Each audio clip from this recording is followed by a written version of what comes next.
हम थोड़ी समय के मनन के लिए परमेश्वर की पवित्र वचन से एक आयत पढ़ेंगे। वो है पहला राजाओं का पुस्तक, उसकी 21वीं अध्याय, उसकी 1 से लेकर 4 तक आयत हमको पढ़ेंगे। पहला राजाओं का पुस्तक 21वीं अध्याय, उसकी 1 से लेकर 5 तक। नाबोत नामक एक इज़राइली की एक दाख की बारी शिमरोन के राजा आहाब के राज मंदिर के पास इज़राइल में थी।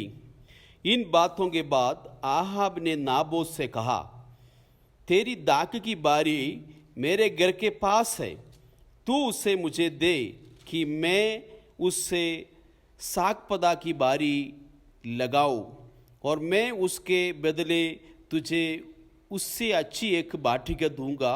नहीं तो तेरी इच्छा है तो मैं तुझे उसका मूल्य दे दूंगा। नाबोत ने आगाब से कहा, यहोवा ना करे कि मैं अपनी पुरखाओं का निज भाग तुझे दूं। इज़राइली नाबोत के इस वचन के कारण कि मैं तुझे अपने पुरखाओं का निज भाग ना दूंगा, आहाब उदास और अप्रसन्न होकर अपने घर गया और बिछौने पर लेट गया और मुंह फिर लिया और कुछ भोजन ना किया। परमेश्वर इस पवित्र कलाम पढ़ने से, सुनने से हम सबको आशीष दे। हम सबसे खुदा आज बातचीत करें।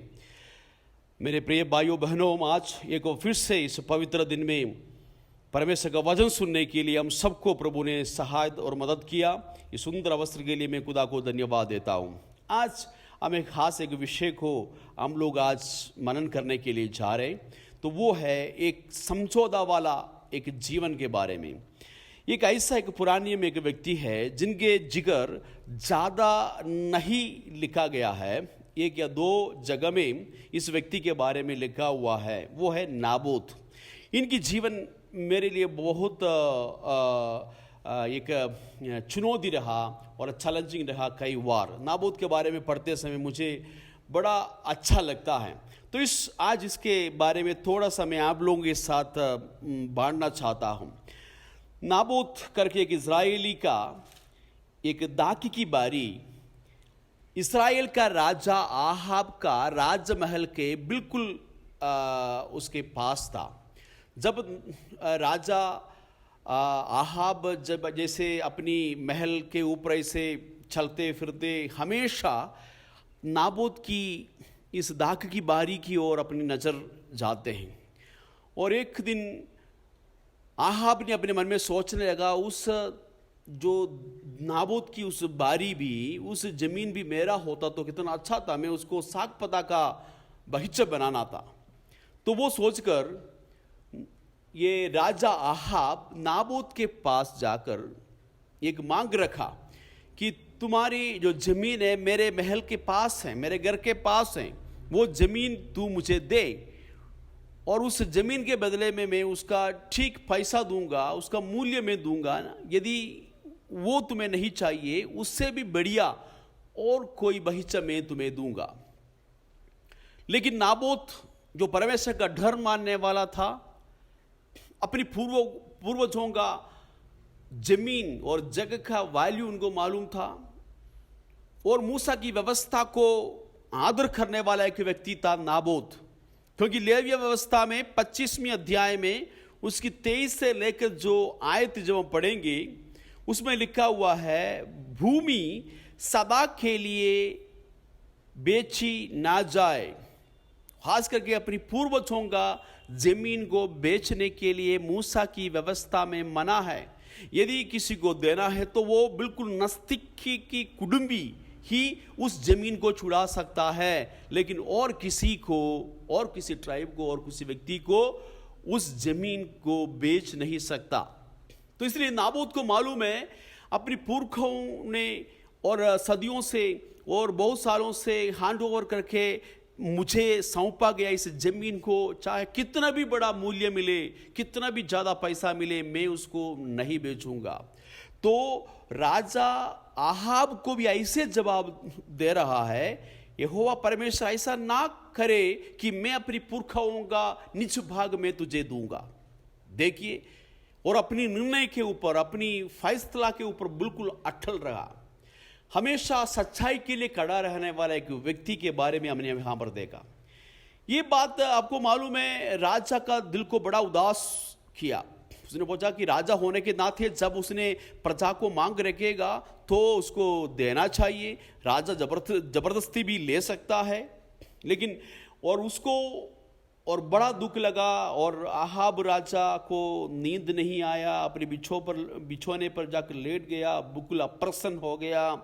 उसने कुछ भी खाया नहीं, कुछ भी पिया नहीं, अपनी मुँह फिर लिया और बिल्कुल उदास होकर रहने लगा। उसी समय पर उसकी आहाब की पत्नी इजबल, आपको मालूम है सबसे पुरानी में सबसे बड़ा ईविल लेडी है जो आहाब की पत्नी जो इजबल, और इजबल ने पूछा कि तुम्हारा मुंह इतना उदास क्यों है, तुम क्यों भोजन नहीं खाते हैं। आहाब राजा ने कहा कि नाबोत से मैंने ऐसे ऐसे मांग रखा था, और मैं उसको पैसा देने के लिए भी तैयार था, और दूसरी उसकी उसी ज़मीन के बदले में दूसरा ज़मीन भी देने के लिए मैं तैयार था, लेकिन नाबोत इस्राएली ने मुझे मना किया और उसकी ज़मीन देने से मुझे मना किया।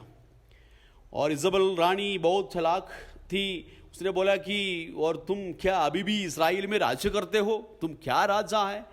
और उसने अपने नाम पर फिर क्या किया, और राजा के नाम पर चिट्ठी लिखकर उस नाबोत के गांव की उन प्रधानों को ऐसे भेजा कि नाबोत को और एक जगह में तुम लोग खड़ा करना, और 2 गवाहों को उनके विरोध में तुम खड़ा करना, और फिर राजा का निंदा की उस दोष लगा के उसको पथरवाह करके मार डालना।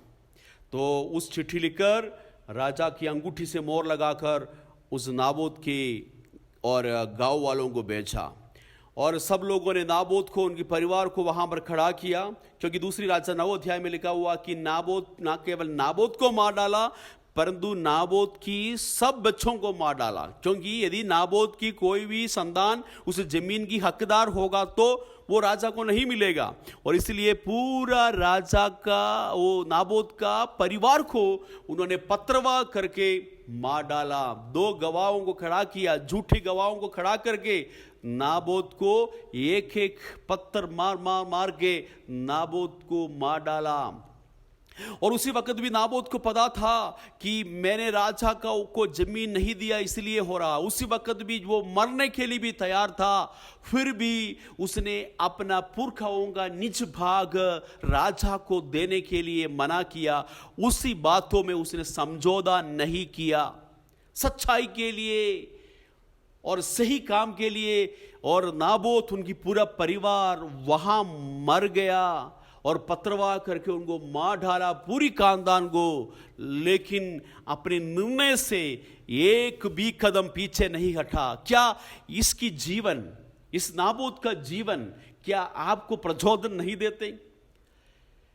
और कितनी बार, और हम लोग कई बार में समझौता करते हैं और वहां पर मेरे प्रियो प्रभु का काम नहीं होता। चाहे कुछ भी बोले नाबोत के बारे में, हम बोल सकते हैं ये नाबोत और कट्टरपंथी है, नाबोत बड़ा कट्टर है, उसको अपनी जमीन के लिए अच्छा मूल्य मिल रहे थे और उसको दे देना चाहिए था।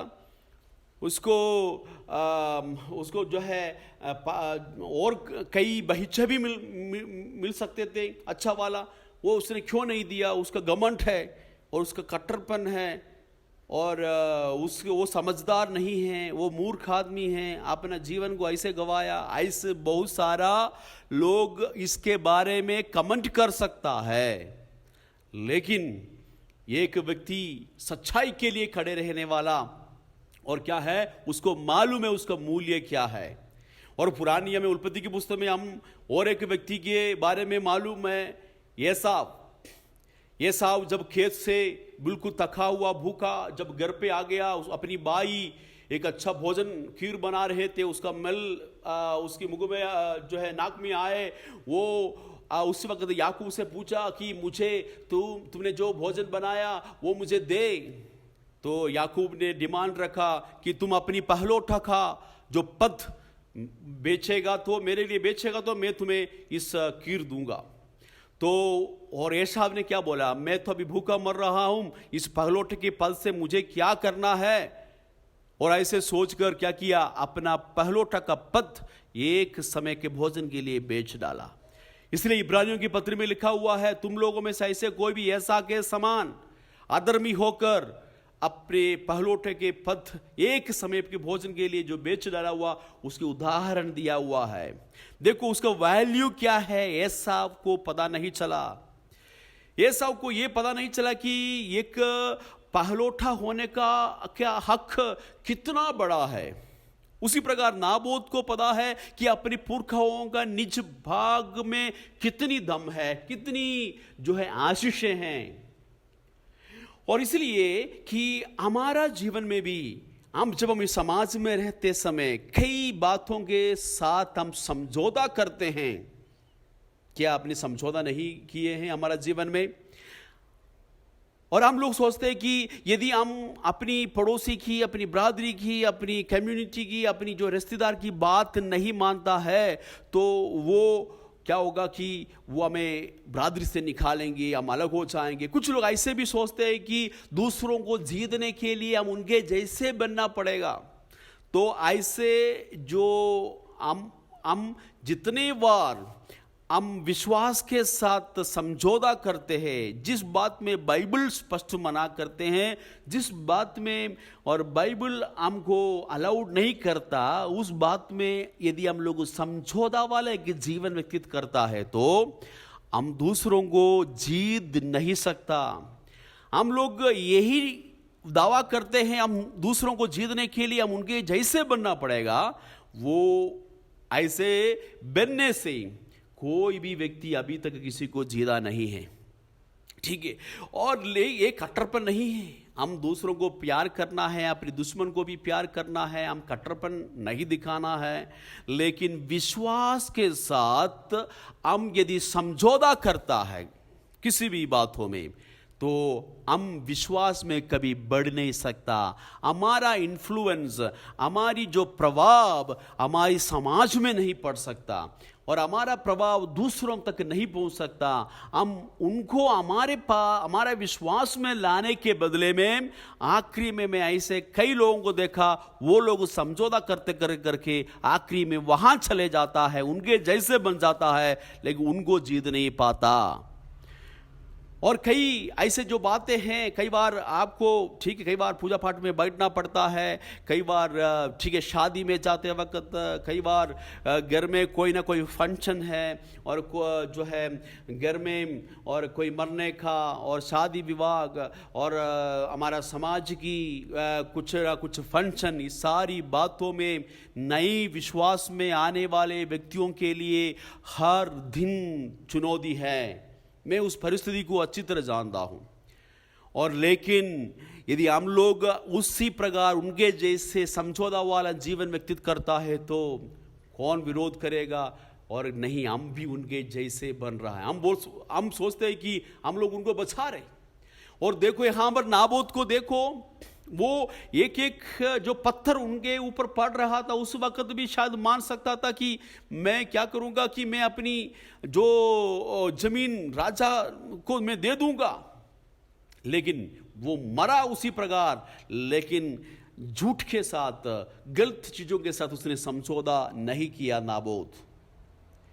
क्या कई बार हमारा जिंदगी में ऐसे हुआ कि हम कितनी बार समझौता किए का जीवन व्यतीत कर रहा है? यदि लेकिन आप अपनी निर्णय पर बिल्कुल अब अटल है, आपने अपने मन में ठान लिया मैं ये नहीं करूंगा चाहे कुछ भी हो जाए, वहां पर प्रभु रास्ता भी खोलता है। जैसे खुदा का पवित्र वचन में लिखा, दानियल की पुस्तक में पहला अध्याय में हम लोग पढ़ते हैं, वहां पर 4 बालक थे जो उनको नबूकदनेस्सर राजा इस्राएल से, मिस्रैम से, इसमें यहूदा से पकड़ के लेके आया, यरूशलेम से पकड़ के लेके आया। दानियल, हनन्याह, मिशाएल और अजरिया, ये 4 बालकों को महल में रखा, उनको अच्छा राजभोजन दे दिया, उनको दाखमधु दिया। लेकिन दानियल ने अपने मन में ठान लिया कि वो राजा का भोजन खाकर और उसके पीने का दाखमधु पीकर अपने आप को अपवित्र ना ठहरेंगे। 4 बालक जो अन्य देश में परदेशी है, 15 और 16 साल की लड़के, उनको अन्य देश में, उनको वहाँ पर पादरी नहीं है, उनको एडवाइस देने वाला कोई नहीं, और वो अपनी बच्चा होने के नाते वो उनके जैसे ही खा पी सकता था। वो सोच रहे कि हम राजमहल में हैं, जो मर्जी खाओ पियो, लेकिन उन्होंने अपना मन में ठान लिया हम लोग ये राजा का भोजन और उसकी दाखमध पीकर अपने आप को अपवित्र नहीं करेंगे। यहूदी बालक होने के नाते उस मूसा की व्यवस्था में लिखा हुआ नियम के अनुसार वो खड़े रहने के लिए निर्णय लिया। जब निर्णय लिया है तो वहां पर प्रभु उनके लिए रास्ता खोला, वहां पर भोजन का प्रदान और उनके ऊपर जो अधिकारी ठहराया हुआ था उन व्यक्तियों के जीवन में प्रभु कार्य किया, उनके प्रति रहम उत्पन्न किया और उनके बात को मान लिया। देखो प्रभु रास्ता खोला है। और यदि मैंने कई ऐसे गवाही भी मैंने सुना है, हमारे कलीसिया में भी कई लोग उन्होंने बोला कि हम ऐसे एक फंक्शन में बैठे थे और ये पूजा का जो है शामिल होने का हमारा भारी हो गया, हम प्रार्थना कर रहे थे, उसी वक्त उस व्यक्ति और किसी जगह में और चले गया, हमको वहाँ पर करना ना पड़ा। और एक लड़की के बारे में मैं पिछले दिन में सुन रहा था, और जब वो नया नया विश्वास में आया, कॉलेज में पढ़ रहे थे और वो टूर पर गया अपने दोस्तों के साथ, सब दोस्तों ने ठीक है और बोला कि आज रात को हम लोग थिएटर में जाकर फिल्म देखेंगे। तो इस लड़की ने बोला नहीं, मैं तो अभी भी विश्वास में आया, मैंने बपतिस्मा पाया, मैं ऐसे फिल्म देखने के लिए नहीं जा सकती। तो सब उनकी दोस्तों ने उनको मजाक उठाया, ताना मारा, और या तुम बड़े भक्त बन गए हो, तुम बहुत बड़े मसीह बन गए हो, हम भी तो मसीह है, और तुम क्या है, और बड़े पादरियानी बन गए, ऐसे ऐसे बोल के उनको बड़ा ताना मारा। और उस लड़की ने अपने मन में प्रार्थना किया। लोगों ने उनको बोला कि आखिरी में उन्होंने डिसीजन लिया कि तुम्हें आना ही पड़ेगा, और क्योंकि तुमको छोड़ के हम लोग बस में छोड़ के नहीं जा सकता, तुम थिएटर में जाकर आंख बंद करके बैठो। तो लेकिन इस लड़की के मन में बड़े रोना आया, बहुत रो के उसने प्रभु से प्रार्थना किया। और वहाँ पर थिएटर के सामने जब पहुँच गया, वहाँ पर टिकट लेने के लिए काउंटर में गया तो उन्होंने बोला कि आज अब थिएटर बंद है, आज नहीं खोलेंगे, और क्योंकि यहाँ पर मिशन खराब है, कुछ ना कुछ गड़बड़ हो गया। तो उस दिन में खुशी से वो लोग वापस लौट के गया। देखो प्रभु यदि सच्चाई के लिए यदि हमारा मन है, यदि हमारा मन में एक अटल निर्णय है, तो उसमें सच्चाई के लिए खड़े रहने के लिए हम तैयार हैं, हम कुछ खोने के लिए तैयार है, तो वहां पर प्रभु रास्ता भी खोलेगा। और कोई समझौता नहीं करता, चाहे जान भी गंवाना पड़े। दानियल की पुस्तक में चंद्रक, मेषक, अबेदनगो के बारे में भी, ये 12 के बारे में बाद में हम लोग देख सकते हैं कि सोने के जो उस मूर्ति के सामने, जिसको जो नबूकदनेस्सर राजा ने खड़ी कराई हुई इस मूर्ति के सामने तो धन्यवाद नहीं किया, उसी कारण से आग की भट्ठी में चंद्रक, मेषक, अबेदनगो को डाल दिया। दानियल राजा से प्रार्थना नहीं किया, इसी कारण से, और सिंह की मात में उसको डाल दिया। क्या हुआ? कुछ नहीं हुआ। प्रभु उनको वहां पर आदर किया, क्योंकि प्रभु के वचन में लिखा है जो मुझे आदर करेगा मैं उनको आदर करूंगा। यदि प्रभु के लिए एक कदम रखने के लिए हम तैयार नहीं है तो प्रभु हमें हमारे समाज में कैसे आदर करेंगे? हम कितना दिन समझौता वाला जीवन व्यतीत करेंगे और हम उनको जीत नहीं सकता मेरे प्रियो। और इसलिए सच्चाई है तो उसके लिए मरने के लिए भी तैयार हो जाए। इसलिए जो एक चेला बनना चाहते हैं, प्रभु की शिष्य बनना चाहते हैं, वो प्रभु बार बार उनको कहते हैं नया नियम में यीशु मसीह जो अपनी जान को जो है पाना चाहते हैं वो उसको खोएगा, जो मेरे कारण अपनी जान को गंवाना चाहता है उसको वो पाएगा। क्या हम सच्चाई के लिए और एक कदम रखने के लिए आज हम तैयार हैं? और उसी एस्तेर की पुस्तक में हम लोग देखते हैं और एक स्त्री जो रानी वस्ती, जो उस राजा श्रेयस राजा, उनको जब एक दिन जो है अपने दाखमधु पी के और बड़े सारे लोगों को इकट्ठा किया, उसने जो है ऐसे उनको ऑर्डर दिया अपनी पत्नी को की ब्यूटी को दिखाने के लिए, सबके सामने दिखाने के लिए, और उसको बुलाया, रानी को बुलाया। लेकिन रानी वस्ती उनको मना किया, मैं नहीं आऊंगा। तो उसने उसके रानी होने की पद को खोना पड़ा। ठीक है। और उसी पुस्तक में मुर्देखाई उस हामान के सामने उसने हामान की आराधना नहीं किया, उसकी धन्यवाद नहीं किया, क्योंकि यहूदियों के लिए मना है किसी आदमी के सामने ऐसे वर्शिप करना, उसको ऐसे ठीक है झुकना। तो इसलिए क्या हुआ, और परमेश्वर की व्यवस्था पर मुर्देखाई खड़ा रहा और हामान उसके लिए बड़े सलीब बनाया, और परंतु और जिस जगह में और मुर्देखाई को चढ़ाना था उसी सलीब पर हामान को चढ़ाया, और जहां पर मुर्देखाई को नीचे दिखाना चाहता था वहां पर मुर्देखाई को आदर किया। उस दिन रात को राजा को नींद नहीं आया, और उसकी इतिहास की पुस्तकों पढ़ते पढ़ते और क्या हुआ, उसी जो पेज पल्ला निकला कि जहां पर मुर्देखाई के बारे में लिखा था, जिसने उसने एक राजा का जान को बचाया दुश्मन से।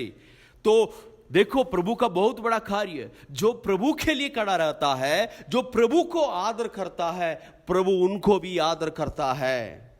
और मेरे प्रियो, आज हमारा जीवन में ऐसा एक निर्णय ले प्रभु, और मैं ऐसे के समझौता वाला जीवन व्यतीत करके मैं एक विश्वास का जीवन आगे नहीं बढ़ सकता हूं। और इसलिए हमें प्रभु से कहेंगे, प्रभु मैं ऐसा एक जीवन व्यतीत नहीं करना चाहता हूं, चाहे मेरी समाज, मेरी बरादरी, मेरे सारी बातों मेरे विरोध है, लेकिन मैं इस संसार के दूसरों के साथ जैसे नहीं बनना चाहता हूं। रोमियो की पत्र में उसका 12:2 में लिखा कि संसार के सदृश ना बनो, परंतु तुम्हारा चाल चलन बदलता जाए, तुम्हारा मन बदलता जाए।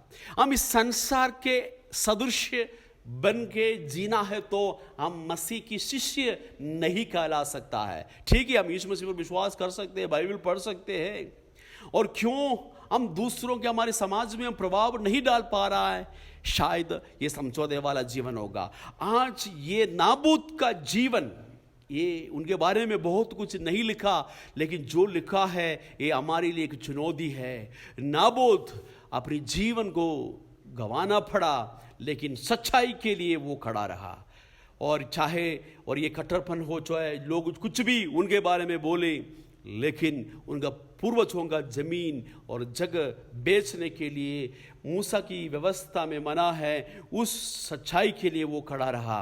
और इसलिए आपका जीवन में भी, हमारा जीवन में भी, हम अपने आप को देखो, क्या मैं कोई समझौता वाला जीवन तो व्यतीत नहीं कर रहा है?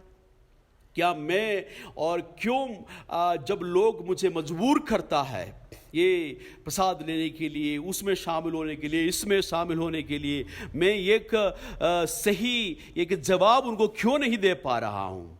और इसीलिए क्या नहीं कर रहा हूँ, मैं अपने साथी भाइयों में और बहनों में, अपने परिवार में, अपनी समाज में मैं अपनी प्रभाव नहीं डाल पा रहा हूं।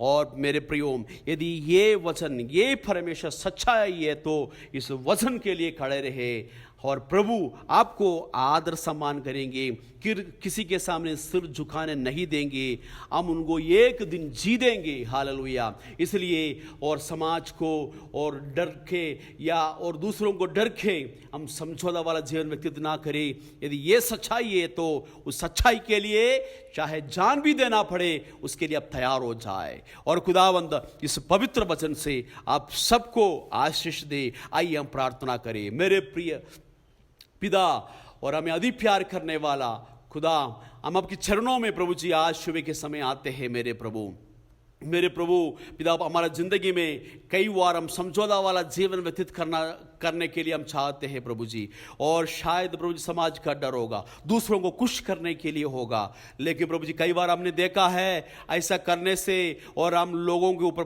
प्रभाव नहीं डाल पाते हैं प्रभु जी। आपका वचन हम दूसरों तक नहीं पहुंचा पाते हैं मेरे प्रभु। तेरे सच्चाई के लिए खड़े रहने के लिए प्रभु जी हमारा दिल में दिलेरी दे खुदावंद यीशु मसीह। मेरे प्रभु यीशु मसीह, हम इस संसार के सदृश ना बने प्रभु जी। आपने हमें अलग किया है प्रभु जी, और प्रभु जी हल्ले मूसा की व्यवस्था में, और प्रभु जी हल्ले भविष्यवक्ताओं की पुस्तक में, पिता परमेश्वर लिया सुसमाचार में, पिता परमेश्वर लिया इस प्रभु जी पत्रियों में कई बार लिखा हुआ है हम अलग किए हुए एक पवित्र जन है प्रभु जी। हम प्रभु जी हल्ले प्रभु ने हमें अलग किया इस संसार से प्रभु जी, एक नए कौम है प्रभु जी। हम पिता परमेश्वर, हम एक चुना हुआ एक राजपधारी के समान समान, एक याजकों के समान पिता परमेश्वर में एक चुना हुआ वंश है प्रभु जी, उसी प्रकार प्रभु जी हम जीवन व्यतीत करने के लिए सहायता करें। हमारे ऑफिस में, हमारे साथ काम करने वालों के बीच में, हमारे पड़ोस के बीच में, पिता परमेश्वर हमारे रिश्तेदारों के बीच में, जो जब कभी हम प्रभु जी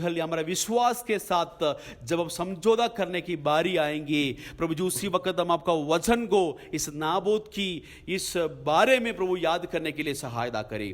प्रभु जी उसे सबल रानी को प्रभु जी एलिया जो है भविष्यवक्ता को बेचकर जो उनको सजा भी दिया, जहां पर जिस जगह में नाबोत की जो है और रक्त को और कुत्ता ने छांटा, उसी जगह में प्रभु जी उसे सबल रानी का भी मौत हुआ प्रभु जी। प्रभु और आप न्यायी परमेश्वर है प्रभु जी, आप न्याय करने वाला खुदा है प्रभु।